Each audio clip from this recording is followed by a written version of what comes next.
Elle se rendait au travail, quand soudain elle a vu quelque chose de troublant. Sa propre fille était devenue, d'une manière ou d'une autre, l'enfant de sa meilleure amie. Tous les trois avaient l'air si heureux ensemble. Elle se sentait de trop, la douleur était insupportable. Et elle ne pouvait que crier. Le lendemain, Ella est sortie du travail plus tôt. Elle comptait récupérer sa fille à la maternelle. Mais l'institutrice lui a dit qu'Angela avait appelé pour signaler qu'elle était malade. Ella s'est précipitée chez elle. Mais ni son mari ni sa fille n'y étaient. Elle s'est mise à chercher partout. Un voisin lui a dit qu'il avait vu son mari à midi. Il était avec leur fille et une autre femme. Ils avaient l'air très proches. Ella tremblait de colère. C'était déjà assez grave que son mari la trompe. Mais en plus il emmenait leur fille avec lui. C'en était trop. Elle a couru chez sa meilleure amie et s'est mise à tambouriner à la porte. Mais personne n'a répondu. Ce soir-là, en rentrant, son mari était déjà revenu avec leur fille. En voyant sa petite fille endormie, Ella s'est enfin sentie un peu soulagée. Son mari a demandé pourquoi elle n'avait pas répondu à ses appels. 당신 오늘 어디 갔었어? 알고 있었어?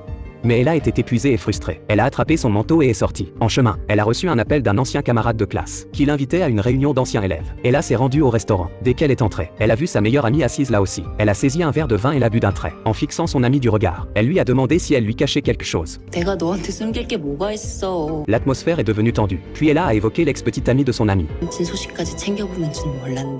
너도 관심 많잖아, 내 가족.